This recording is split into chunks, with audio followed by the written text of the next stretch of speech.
Greedy buffalo वाला। मानिक कहकर एक आदमी एक गांव में उनका पत्नी पार्वती, बेटा मुन्ना और मां जानकी बाई के साथ जी रहा था। मुन्ना स्कूल में पढ़ रहा था। उनका परिवार के जीवन आधार तो आधा एकड़ का खेत और दूध देने वाला एक भैंस थे। उस भैंस का नाम लक्ष्मी था। मानिक हर रोज उस भैंस को दूध दुहाकर अगल बगल घरों में देता था। इससे मानिक को अच्छे आय तो मिलता था। एक दिन जब पार्वती देख रही थी तो मानिक दूध दुहा रहा था। तब स्वामी कहकर मानिक का एक दोस्त बर्तन लेकर उधर आया। तब स्वामी से मानिक, स्वामी 4 महीनों से तुमने 1 रुपए भी दिए बिना दूध ले रहे हो, ये तो बिल्कुल ठीक नहीं है। कितना भी दोस्त होने से भी पुराने पैसे चुकाए बिना मैं भी मेरे भैंस को चारा और मेरे परिवार को कैसे चला सकता हूँ बोलो, कहा। तब स्वामी, अरे दे दूंगा रे मानिक, दे दूंगा, कितना है, 4000 ही तो है ना। तब मानिक, जब भी पैसे पूछता हूँ तो यही बात कहते रहते हो, आज से मैं तुम्हें दूध नहीं देता हूँ, कहा। तब स्वामी, ठीक है तो फिर मेरे साथ मेरे घर आ जाओ, तुम्हारे बकाया दे देता हूँ, जैसे भी इधर तक तो आ गया हूँ, दूध तो दे दो यार, कहा। तब मानिक स्वामी को दूध देकर उसके साथ उनके घर गया। शाम होने तक मानिक हिलते हुए आकर बिस्तर पर गिर गया। उसे देखकर पार्वती, ओ जी सुनिए जी, खाना तो खाइए, तबीयत ठीक नहीं है क्या, कहकर पूछ रही थी तो उसको मानिक के पास दारू का बदबू आया। तब पार्वती उनकी सास से, अरे आज तक जो नहीं हुआ ऐसे आज ये शराब पीकर आए हैं सासू माँ, बोली। तब जानकी बाई, सुबह कोई आकर इसे ले गया था क्या, पूछी। तब पार्वती, हाँ वो स्वामी आकर पुराना बकाया 4000 देता हूँ कहकर लेकर गया था सासू माँ, बोली। तब जानकी, तो ये बात है, वो स्वामी तो अच्छा आदमी नहीं है, वो घर में ही देसी दारू बनाता है, शराबी कहीं का, कल मानिक को मैं डांटूंगी, अब तुम दुखी मत होना, बोली। उस दिन से लेकर मानिक स्वामी के देसी दारू के दुकान पर जाकर अच्छे से पीना शुरू किया। दूध बेचकर मिले पैसों को स्वामी को देकर दारू पीने लगा। इससे घर में सबको 2 वक्त का खाना सही से नहीं मिलने लगा। एक दिन पार्वती मानिक से, ये घटिया आदत छोड़ दीजिए, सासू माँ भी बीमार होकर बिस्तर पकड़ लिया है और बिना खाना के आधा बन गई है, स्कूल फीस नहीं भरा है कहकर मुन्ना को स्कूल नहीं आने दे रहे हैं, बोली। तब मानिक पार्वती को मारने के लिए देखा। उससे पार्वती बहुत दुखी हुई।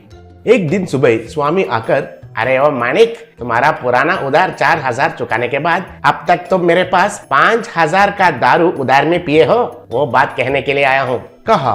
तब मानिक, 5000 ही तो है ना, देता हूँ, सर दर्द हो रहा है, चलो एक गिलास देसी दारू गले में जाने तक ये दर्द नहीं जाएगा, कहा। तब स्वामी, पहले पुराना उधार को देकर फिर पीना, तुम तुम्हारे भैंस के ऊपर कैसे आधारित हो वैसे मैं भी मेरा देसी दारू पर आधारित हूँ, कहकर उधर से चला गया। तब मानिक पागल जैसा बन गया और जोर से चिल्लाते हुए, जाओ रे जाओ, तुम्हारे सबसे अच्छे दोस्त को 1 गिलास दारू नहीं दूंगा कह रहे हो तो तुमसे मुझे कोई काम नहीं है, तुम और तुम्हारा देसी दारू के अलावा मुझे और कोई रास्ता नहीं है, समझ रखे हो क्या, कन्हैया के दुकान में जाता हूँ, कहकर तुरंत एक बर्तन को लेकर भैंस के पास जाकर दूध दुहाने के लिए कोशिश किया, लेकिन वो भैंस दूध नहीं दे रही थी। तब मानिक, अरे देना रे प्लीज, एक आधा लीटर देकर मरो रे, फिर से नहीं पूछूंगा, प्रॉमिस, मेरी जानू हो ना, नहीं तो 1 पाव लीटर दूध तो जल्दी दे दो रे भैंस कहीं की, कहकर गुस्सा होकर इमली के पेड़ की टहनी से उसे मारने लगा। तब वो भैंस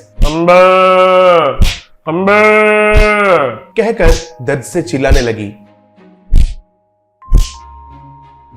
तब पार्वती, अरे सुनिए जी, रुकिए, लक्ष्मी को ऐसे मत मारिए, बहुत पाप है जी, रुकिए जी रुकिए, कहकर विनती करने लगी।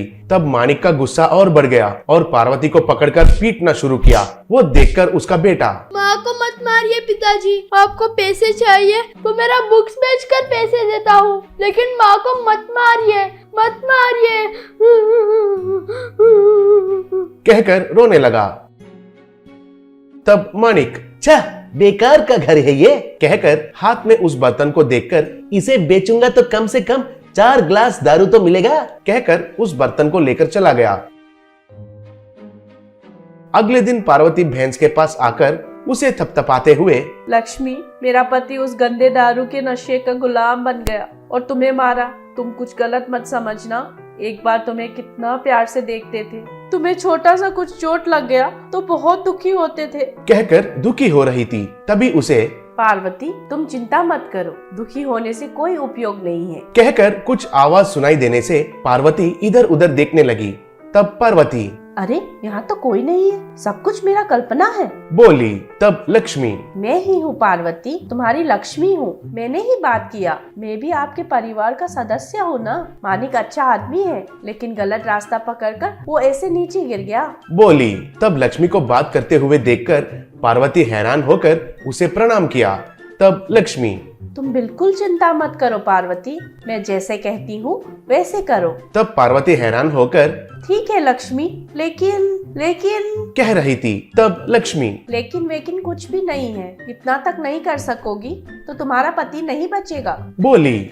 अगले दिन मानिक एक बर्तन लेकर भैंस के पास बैठकर, मेरी प्यारी भैंसा हो ना, मेरी सबसे अच्छी लक्ष्मी हो ना, कल की तरह नहीं करना है और दूध दुहाते ही अच्छे से दूध देना है, ठीक है ना।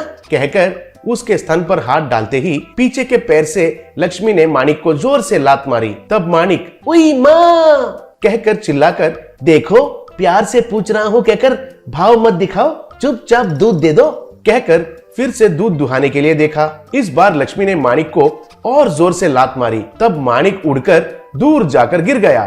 तब वो उठकर, अरे तुझमें कौन सा भूत चढ़ गया है, तेरी तो अभी देखो मैं क्या करता हूँ, कहकर अंदर जाने वाला ही था तो पार्वती हाथ में ग्लास पकड़कर हिलते हुए आई। तब पार्वती, यारे मर्द कहीं का, क्या झगड़ा कर रहे हो लक्ष्मी से? अच्छा, फुल पीकर मजा ले रहा है तो किसी ने लात मार दिया है क्या? छह, इस गली में मेरा इज्जत का फलूदा बना दिया है ना शराबी कहीं का। बीवी को और माँ को थोड़ा सा भी खाना नहीं खिला रहा है, क्या जिंदगी जी रहा है। एक आधा घंटे में हावड़ा एक्सप्रेस आएगा, तुरंत रेलवे स्टेशन जाओ। अब मुझे हावड़ा जाकर क्या करना है, पूछा। तब पार्वती, हावड़ा जाने के लिए नहीं बोली रे हौले, उस हावड़ा ट्रेन के नीचे जाकर सर रखने के लिए बोली, उससे तुम्हारा झंझट खत्म हो जाएगा हमें, बोली। तब मानिक उनका दोनों गालों पर मार के, मुझे बुद्धि मिला है, अच्छा सा ज्ञान मिला है, मैं फिर से जिंदगी में दारू नहीं छूता हूँ, माँ की कसम मुझे माफ करो पार्वती, कहा। ये सब कुछ अंदर से खिड़की में से देखकर जानकी बाई और मुन्ना एक दूसरे से एक गले मिले।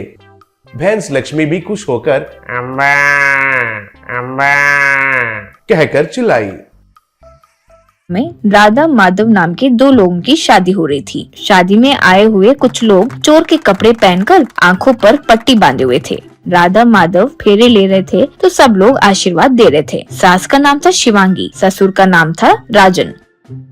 नई बहू घर पर पैर रखते ही शिवांगी बहू को दीवार पर लगे फोटो दिखाई। वहाँ कुछ चोर के फोटो लगे थे। शिवांगी, देखो बहू, ये सब हमारे पूर्वज लोग हैं। एक समय पर बहुत मशहूर चोर हुआ करते थे। हमारा हो या आप लोगों का, एक जमाने में चोरों का परिवार ही हुआ करता था। हमें वो पेशा छोड़े हुए बहुत समय हो चुका है। हम लोगों की शादी हमारी बरादरी में होती है, लेकिन हमारे पेशे के आश्चर्य के हिसाब से चोरी करना पूरी तरह बंद करना गलत है। इसीलिए आज भी हमारे लोग छोटे छोटे चोरी करते रहते हैं। आपके पिता भी वही करते हैं ना? यूँ बोली राधा। हाँ सासू माँ, वो रोज जाकर पड़ोसी से अंडे चुरा कर लाते हैं, मुझे सब पता है, लेकिन आप लोग यहाँ क्या करते हैं? यूँ पूछी राजन। मैं सुबह जाकर पड़ोसी घर से दूध के पैकेट्स चुरा कर लाता हूँ, उससे जो कॉफी बनती है वो बहुत अच्छी होती है। यूँ कहा माधव। मैं जाकर सुबह पड़ोसी घर से न्यूज़पेपर चुरा कर लाता हूँ, वो बिना पढ़े मेरा दिन शुरू नहीं होता। यूँ कहा राधा। इतने पैसे होने पर भी आप वो संस्कार आज भी निभा रहे हो, सच में बहुत ग्रेट हो। और आप सासू माँ, आप क्या करते हैं? यूँ पूछी शिवांगी। मैं सब्जी वालों को बातों में फंसाकर सब्जी चुराती हूँ, कल से तुम भी मेरी मदद करना। यूँ बोली राधा। ये मेरी खुशनसीबी होगी सासू माँ, एक चोर सासू माँ को एक चोर बहू मिले और सेवा कर सकती है ना? यूँ बोली। अगले दिन सब्जी वाला आकर, आज सब्जी भाई, सब्जी ताजा ताजा सब्जी, फ्रेश फ्रेश सब्जी, ताजा ताजा सब्जी, माँ आओ माँ आओ, यूँ पुकार रहा था। तब सास और बहू दोनों आए। शिवांगी, क्यों भाई, भिंडी कितने में दिए? कहते हुए भिंडी ली। वो, किलो 80 रुपए का है माँ, 70 में दे दूंगा, ले लो। यूं कहा। तब सासू माँ, अरे ये क्या, उस पक्षी को कभी इस एरिया में नहीं देखा है। क्यों भाई, तुमने कभी देखा है क्या? कहते हुए उसकी तरफ दिखाया। तब वो, कहाँ है माँ? कहते हुए पीछे पलटकर देख रहा था कि सासू माँ कुछ भिंडी निकालकर बहू को देने लगी। वो घर के दीवार के पार फेंकने लगी। इस तरह वे बातों में उलझाकर इधर उधर दिखाती थी। वो इधर उधर देखते ही वो सब्जी चुराकर बहू को देती थी। वो दीवार के पार फेंकने लगती थी। कुछ देर बाद सब्जी वाले को चिढ़ मच गई और वो, माँ, आप खरीदने के लिए आए हो या टाइम पास करने के लिए? आपको नहीं खरीदना है तो बोलिए, मुझे आगे भी जाना है। यूं कहा। तब सास, क्यों भाई, इतना गुस्सा क्यों हो रहे हो? सब्जी अच्छी है या नहीं देखना भी तो पड़ता है। तुम्हारे पास अच्छी नहीं है, हमें नहीं चाहिए, चलो बेटा चलते हैं। यूं बोली। वो सर मारकर बंडी को आगे ले गया।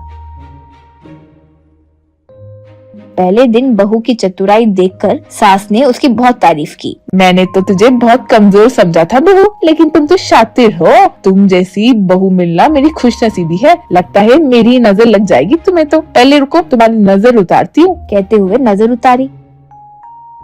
रोज इस तरह किसी न किसी सब्जी वाले को बातों में उलझाकर सब्जी चुराते थे।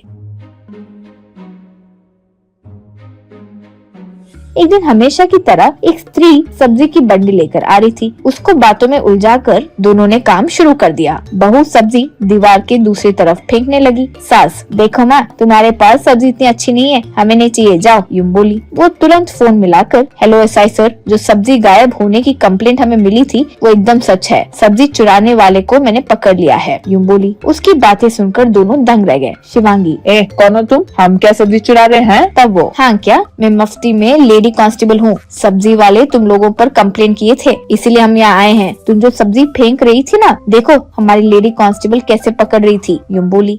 वे दोनों दंग रह गए। दीवार की दूसरी तरफ जाकर देखा तो लेडी कांस्टेबल सब्जी की टोकरी पकड़ी हुई थी। बस दोनों उसके पैर पकड़कर छोड़ने की प्रार्थना किए। तब वो, देखो औरतें हो इसीलिए पहली गलती समझकर छोड़ रहे हैं, फिर गलती हुई तो सीधा अंदर कर देंगे, ध्यान रहे, जाओ यहाँ से, यूं चिल्लाई। बस फिर सास बहू दोनों बच गए सोचकर घर के अंदर भाग गए।